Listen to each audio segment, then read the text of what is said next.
아버지 사랑 내가 노래해. 강림절 예수님의 탄생을 기다리는 셋째 주입니다. 이 강림절에는 그 예수님의 탄생을 고대하면서 이 독일의 그 어린이들은 강림절 달력을 사용한다 그래요. 그래서 하루하루 이렇게 뜯으면서 예수님의 탄생을 고대한다. 제가 오늘 이 말씀을 준비하면서 그 성경에 처음으로 예수님의 탄생을 맞이하는 사람들, 처음 크리스마스를 경험하는 사람들에 대해서 한번 생각해 보게 됐습니다. 그래서 성경을 이렇게 읽는 중에 그 놀라운 것은 처음에 예수님의 탄생을 맞이했던 사람들에게 공통점이 하나 있었어요. 그 공통점이 뭐냐면 놀랍게도 그들은 마음속에 두려움을 갖고 있었습니다. 그래서 처음 성탄절을 맞이했던 아기 예수의 탄생을 경험했던 그 성경의 인물들의 그 마음의 공통점은 두려움이었다.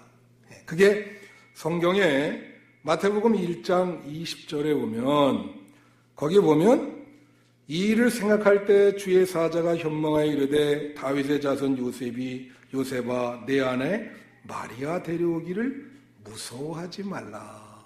그렇게 표현되어 있어요. 요셉이 굉장히 두려워했다는 얘기거든요. 천사가 두려워하지 말라. 걱정하지 마라. 그렇게 얘기하고요. 또 예수님을 잉태한 마리아에게도 이런 두려움이 있었습니다. 그래서 누가복음 1장 30절에 보면 이런 표현이 나와 있어요. 천사가 이르되 마리아여 무서워하지 말라. 여기도 똑같아요. 천사가 마리아야 무서워하지 마라. 두려워하지 마라. 모든 것이 잘 될 것이다. 또 이렇게 얘기하세요. 그리고 목자들, 오늘 본문에 목자들도 누가복음 2장 9절에 보면은 오늘 본문입니다. 주의 사자가 곁에 서고 주의 영광이 그들을 두루 비침에 크게 무서워하는지라. 이거는 두려움의 정도가 그냥 두려운 게 아니고 크게 두려운 거예요. 막 이 지축이 흔들리는 그런 두려움을 가진 거예요. 목자들이. 그렇게 두려움이 있었어요. 그래 마태복음 2장에 보면은 동방 박사들도 거기 보면은 표면에는 나타나지 않지만은 예수님을 뵈러 갈 때 숨겨진 두려움이 있는 것을 그 본문에 보면 잘 나와 있습니다. 그러니까 처음 예수님의 탄생을 경험했던 성경의 인물들은 첫 감정이 두려움이야. 그게 공통점이에요. 이게 성경에 나와 있는 얘기입니다. 그러면 그들이 다 두려움의 종류는 다른데 어떤 두려움을 가지고 있었는가? 첫째로 요셉의 두려움은 무엇인가? 마태복음 1장 19절부터 20절에 보면은 요셉에 대해서 이렇게 설명합니다. 그의 남편 요셉은 의로운 사람이라 그를 드러내지 아니하고 가만히 끊고자 하여. 19절에 이게 무슨 말이냐? 요셉은 말이에요. 의로운 사람이라는 거예요. 그래서 그를 드러내지 않고 가만히 끊고자 했다. 이게 무슨 뜻인가? 여러분, 의로운 사람은요, 원칙대로 사는 사람을 의로운 사람이라 그럽니다. 본문의 그 의미를 살펴보면은 우리 중에 원칙대로 사는 사람들이 있잖아요. 원칙대로 살아. 근데 그 유두리가 없다 그랬죠. 저 사람은 저렇게 왜 유두리가 없나? 원칙대로 사나? 그러니까 이 요셉이라는 사람은 원칙대로 사는 사람인데 여기 보면 그를 드러내지 아니하고 그런 표현이 있어요. 그를 드러내지 않으면 그가 누굽니까? 그가. 이 국어 시간에 그가 중요한데 항상 질문에 여기서 말하는 그는 누구인가? 시험 문제 나오죠. 그는 바로 마리아와 요셉과 마리아는 약혼관계거든요. 근데 마리아가 잉태했단 말이에요.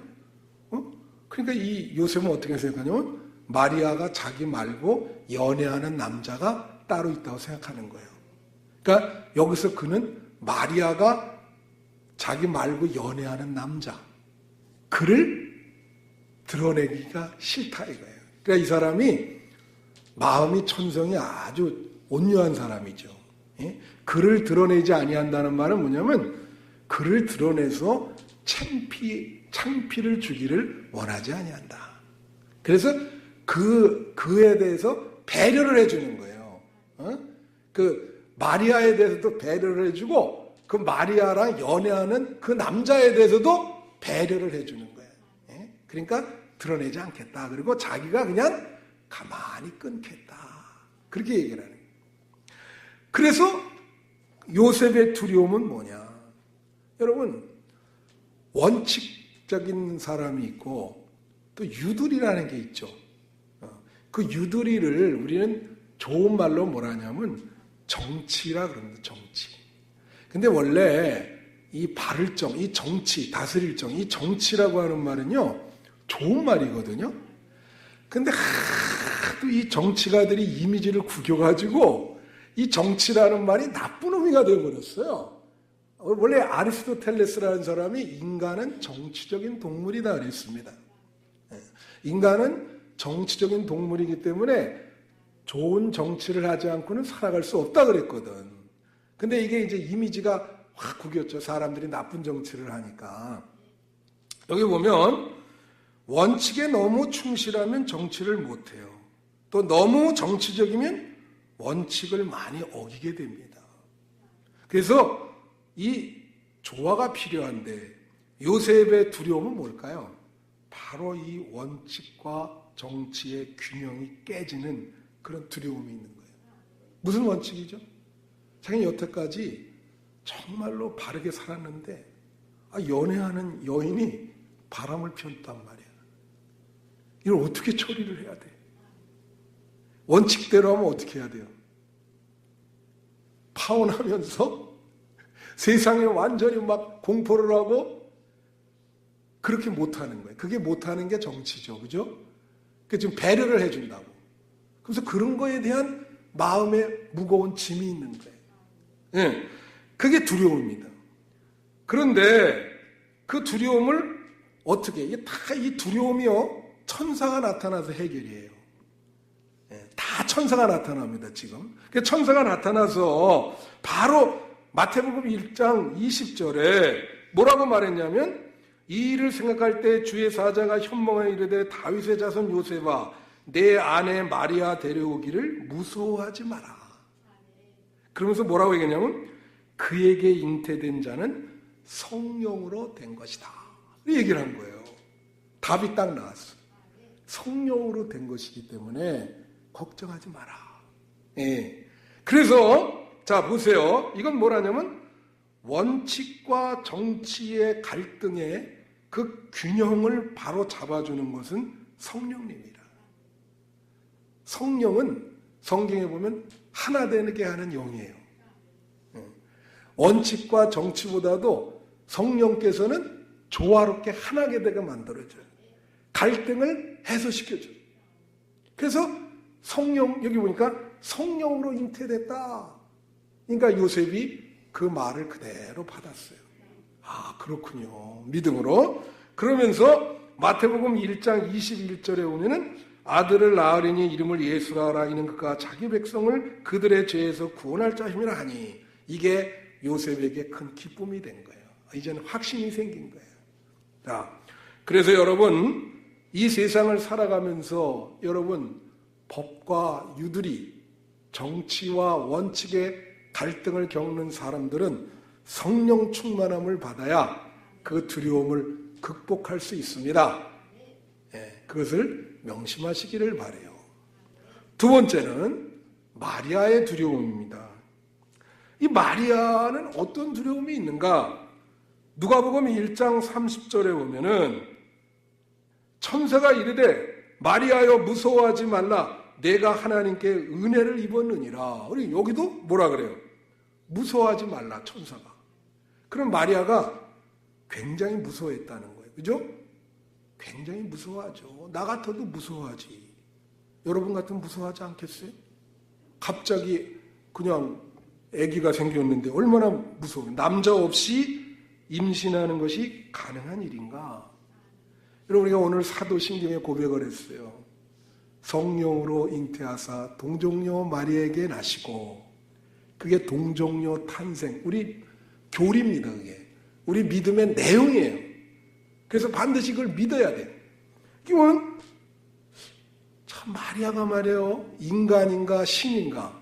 여러분, 마리아가, 제가 물어볼게요, 여러분에게. 마리아가 인간입니까 신입니까? 네? 이 천주교에서는 마리아를 신으로 봐요. 마리아는 원죄가 없어요. 마리아는 부활도 해요.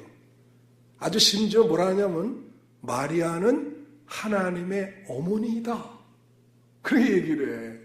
그러니까 예수님보다 아주 동격? 그 이상 하나님의 어머니니까. 그게 천주교의 교리예요.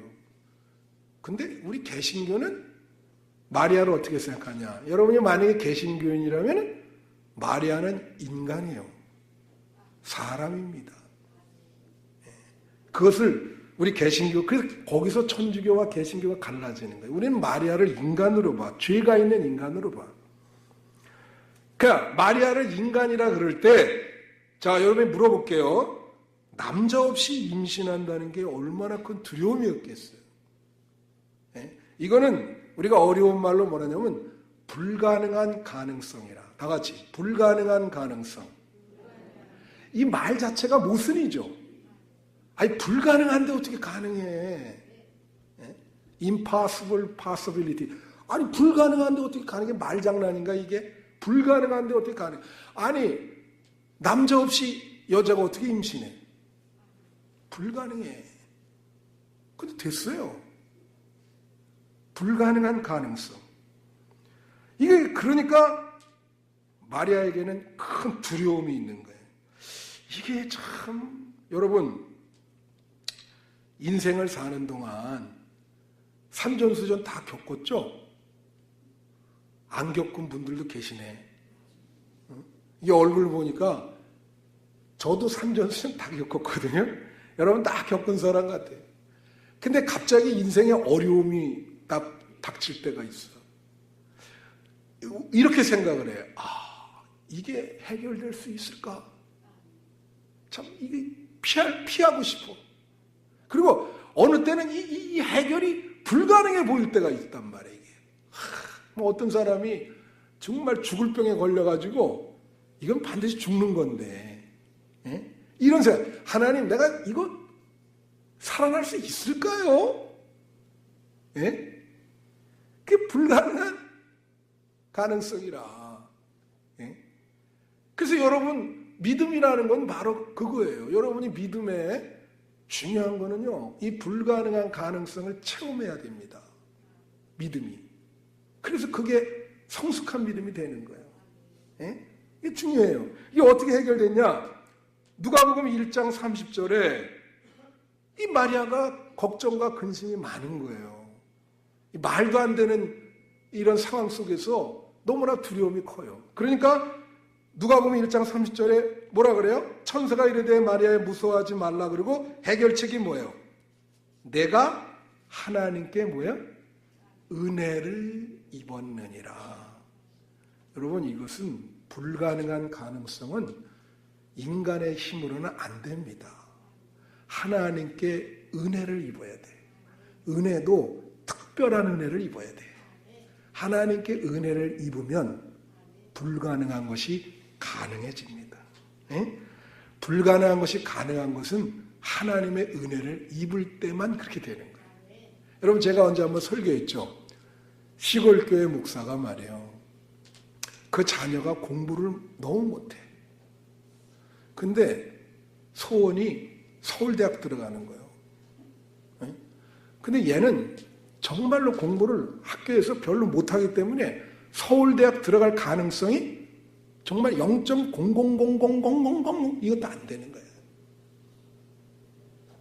그죠? 근데 들어갔어요. 얘기했잖아요. 이제 들어갔어. 어떻게 들어갔냐? 그것도 서울대 상경대를 들어갔는데 어떻게 그때 농어촌 특별 전형이라는 게 있어요. 그걸로 들어간 거예요. 농어촌 거기 몇 % 거기에. 근데 그걸 위해서 기도 많이 했어. 그게 얼마나 불가능한 것이 가능한, 세상에 그런 게 있어요. 불가능한 것이 가능한 거예요. 기도 매일 하나님이 이루어졌어. 하나님의 은혜를 입은 거죠. 믿습니까? 여러분 성경에 보면 말이에요. 야곱이 차남이야. 여러분 차남이 장자가 될 수 있어요? 없어요? 아니 되는가 보네. 아니 차남이 어떻게 장자가 되냐고. 안 되는데 야곱이 장자가 됐어요? 안 됐어? 됐단 말이요. 하나님의 은혜로 된 거예요. 그게 바로 불가능한 가능성이에요. 여러분이 하나님의 은혜를 입으면 그렇게 되는 겁니다. 지금 인생을 살아갈 때 굉장히 큰 어려움이 있어. 안 될 것 같아. 그러나 그때 하나님의 특별한 은혜를 입으면 그 불가능한 것이 가능하게 되고 그 절벽을 뛰어넘게 되는 거예요. 믿습니까? 이게 마리아의 두려움이 그래서 해결이 된 거예요. 하나님께 은혜를 입었다. 그래서 마리아는 그것 때문에 기뻐합니다. 누가복음 1장 46절부터 47절에 보면은 마리아가 이르되 내 영혼이 주를 찬양하며 내 마음이 하나님 내 구주를 기뻐하였음은, 그 소리를 듣고 이게 하나님이 하시는 일이구나. 기쁘고 찬양하고. 바로 이런 두려움은 불가능한 것을 가능하게 하는 그러한 하나님의 은혜로 극복해야 된다. 셋째로 동방박사가 갖고 있는 두려움이 있어요. 세 번째, 동방박사가 갖고 있는 두려움. 이건 뭐냐면 그것은 방향과 길을 잘못 들었을 때 오는 두려움입니다. 여러분 어떤 길을 걷다가 내가 혹시 길을 잘못 들어간 때가 있지 않아요? 이 잘못 들어간다. 저는요, 우리 보통 이렇게 심리학을 저도 배웠잖아요. 원래는 말이에요, 여성은 공간적인 지각이 남성보다 못합니다. 남성이 오히려 공간적인 지각이 더 있고, 여성은 또 여성대로 있는데 나는 너무 여성적인지 우리 집 사람보다 공간적인 지각이 좀 떨어져요. 그래서 이렇게 항상 이렇게 가던 길도 늘 새로워. 제일 제가 약점이 뭐냐면 눈 올 때, 눈 오면 이게 공간이 구분이 안 돼요. 그래서 눈 오고 막 나보고 바깥에 나가라 그러고 우리 집 사람이 공국 끓이면 막 긴장이 되는 거예요. 그 옛날에 밴쿠버에서 어떤 일이 있었냐면 눈 오는 날 교회 가면 차 몰고 한 5분이면 교회 가거든요. 이 눈이 너무 많이 온 거예요, 눈이. 이제 교회를 하는데 딱 열심히 운전하고 가는데 가보니까 내가 미국 국경을 넘어가고 있는 거야. 시애틀로 향하고 있어. 야, 여기 왜 시애틀 표시가 나오냐? 그래갖고 이제 부목사님한테 전화해야 돼. 야, 이거 봐. 소목사, 내 지금 시애틀로 가고 있네? 이거 뭐 빨리 데리러 와야 되겠다, 야. 그런 일이 있었어요. 공간 지각이. 길을 잘못 든다, 길을 잘 든. 우리가 시애틀로 가는데 얼마나 마음이 두렵습니까? 야, 이거 이러다가 국제적인 미아되는 거 아니냐? 응? 마음이 두려워. 길을 잘못 가면 두려운 거예요. 여러분, 여기 동방박사가 말이에요. 마태복음 2장 1절에 보면은 1절부터 3절에 보면 헤롯 왕 때 예수께서 유대 베들레헴에서 나심에 동방으로부터 박사들이 어디에 들어갔어요? 예루살렘에 이르러 말하되. 잘 보세요. 길을 잘못 들으면 어떤 현상이 나냐? 사실은 말해 동방박사가 이 별을 보고 왔거든요. 별을 보고. 별이 지시하는 대로 그냥 그 별을 보고 따라가면 베들레헴까지 가는 건데 이 사람들이 무슨 생각을 했냐면 세상 상식을 생각하는 거야. 왜? 보니까 유대인의 왕이 난다 그랬거든. 예수님을 가리켜서. 왜? 그러니까 여러분, 왕은 어디서 탄생해요? 왕은? 성가대. 왕은 어디서 탄생해? 응? 왜 오늘따라 침묵을 이렇게? 성가대는 안 해? 왕은 왕궁에서 탄생하죠? 당연한 거 아니에요. 그러니까 이 사람들이 세상 상식으로 어떻게 생각을 했냐면은 예루살렘에 왕궁이 있잖아요. 다윗 왕궁이. 그러니까 거기서 왕궁에 가면은 예수가 유대인의 왕이 탄생될 것이라고 착각을 한 거예요. 그러니까 사람이라는 게 말이에요. 고정관념이라는 게 있어요. 스테레오타입이라고 그러죠. 편견이라고 그러죠. 편견. 응? 딱. 여러분도 있고 저도 있어요. 예? 근데 그 편견이 많으면 사람이 판단할 때 이게 방해가 됩니다. 그래서 사람이 너무 많은 편견을 갖고 있으면 인생 참 잘못된 길로 많이 들어가. 판단을 잘못하니까. 그래서 사람이 올바른 생각을 가져야 되는 거예요. 이게 편견을 제거하는 일이 참 중요해요. 이게 길을 잘못 들어가지고 예루살렘에 가가지고 헤로당을 만난 거예요. 그 헤로당이 지금 왕이 누굽니까? 헤로당 아니에요. 지금 왕이. 그런데 그 헤로당에게 뭐라냐면 유대인의 왕이 태어났는데 어딘지 아냐 물어본 거야. 이런 참 고양이 앞에 생선을 갖다 주는 거지. 아니 여러분, 해 아래 왕이 둘일 수 있어요? 왕은 하나요. 그러니까 헤롯이 난데없이 이 사람들이 와가지고 왕이 어디서 태어났냐 물으니까 이 헤롯이라는 사람이 참 교활한 사람이거든요. 뭐라고 얘기하면 이렇게 얘기하는 거야. 어디서 태어나는지 나한테 가르쳐주면 나도 같이 가서 경배할 거다. 그렇게 얘기를 해. 왜 그럴까? 경배하러 간다는 게 뭘까? 가서 죽인다는 얘기예요. 아니 내가 왕인데 어떤 놈이 왕으로 태어나. 그래 결국 어떻게 합니까? 여러분 그 역사적인 사실이 이게 2살 이하의 아이들을 다 죽여라. 나오잖아요. 복음서에. 유아살해 다 죽여요. 역사적으로 주석하는 사람들이 한 2만 명 정도의 아기가 그 지역에서 죽었다. 그렇게 이야기하고 있어요. 자, 그 잘못된 길로 들어선 그 실수, 잘못 판단 하나, 그것 때문에 그 여파가 혹독한 대가를 치르면서 엉뚱한 대로 튀었어요, 이게. 그래서 나머지 2만 명의 아이들이 죽는 그런 결과가 빚어지는 거예요. 그러니까 이 동방 박사들이 얼마나 혼란이 되고 두려웠겠어요. 야, 이거 전혀 이거 너무 순진하니까 이것도 어떻게 해결해요? 마태복음 2장 12절에 보면은 그들은 꿈에 헤로데게로 돌아가지 말라 지시하심을 받아 다른 길로 고게 돌아가니라. 그러니까 이것도 해결하기를 천사가 나타나서 이게 4군데 다 천사가 나타나. 천사가 나타나서 헤로데게 다시는 가지 말라. 그냥 오던 대로 고국으로 빨리 돌아가라. 그래서 꿈에 지시를 받아. 여기 보라냐면 천사가 지시를 한 거예요. 하나님이 지시하라. 이 지시를 우리가 신학적으로 뭐라 하냐면 계시라 그래요. 다 같이 계시. 우리가 계시 받았다 그러잖아요. 요새 새벽기도 에베소서 할 때 1장 거기 보면은 지혜와 계시의 영을 주사. 하나님께서 우리에게 주는 게 계시의 영이에요. 계시를 주신다고. 좋은 길, 이런 길로 가라. 그게 계시예요. 그래서 우리가 잘못된 길로 갈 때 우리가 반드시 받아야 될 게 계시의 영입니다. 하나님이 우리를 계시해 주셔서 잘못된 길로 가지 않고 올바른 길로 갈 수 있도록 인도해 주신다.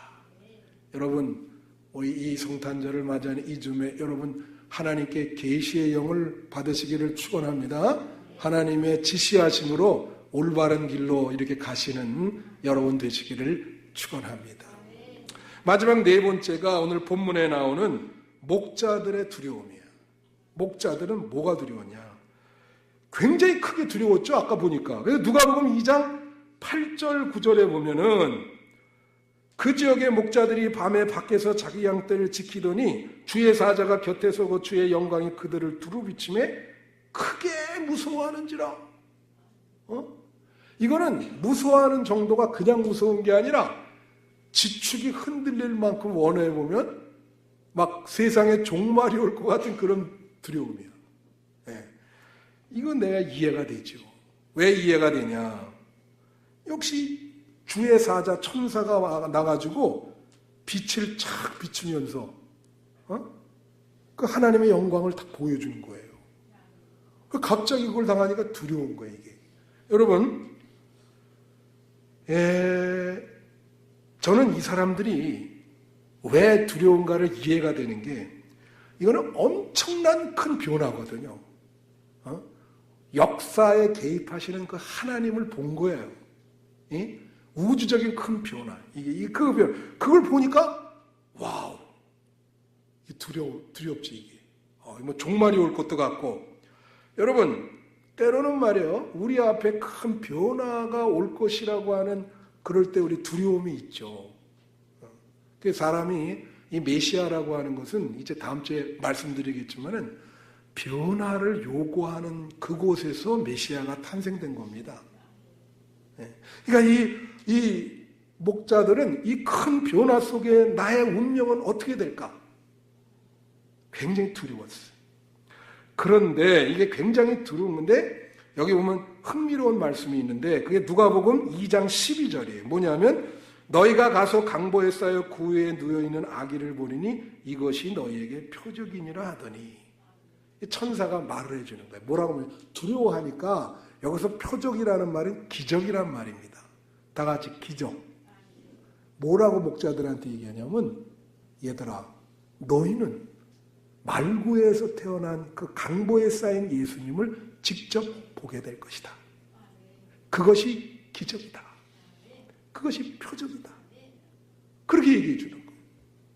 여러분 이 2017년 성탄절을 기다리는 지금 여러분들이 만약에 아기 예수의 탄생을 직접 본다면 그것은 기적이 될 것입니다.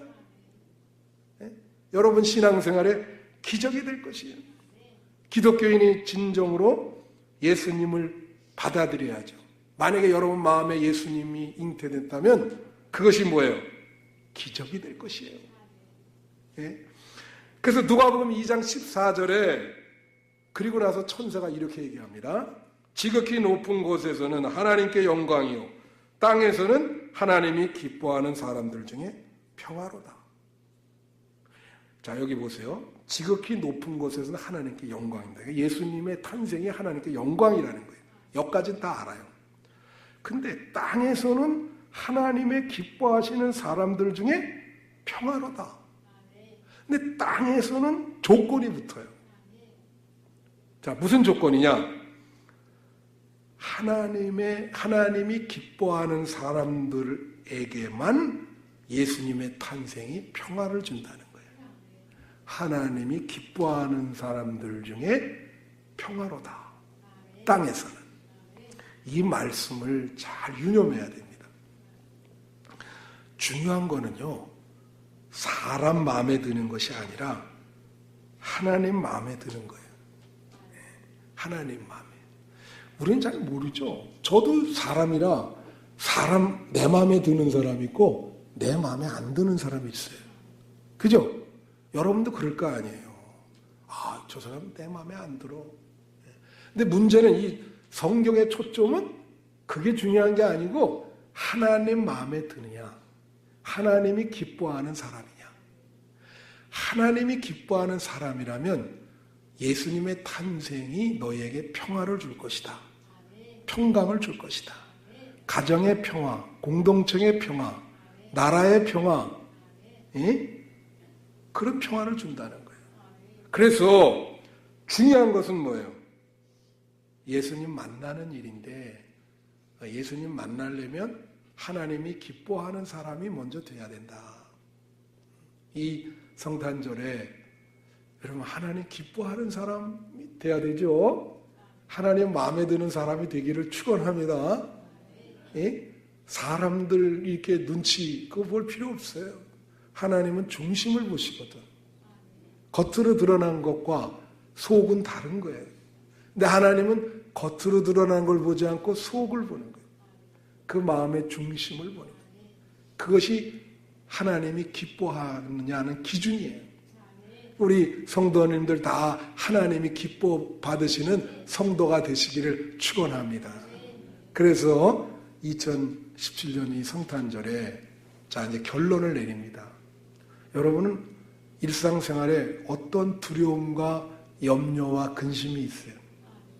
여기 지금 네 부류의 사람들은 자기 나름대로의 다 두려움과 근심과 염려가 있었습니다.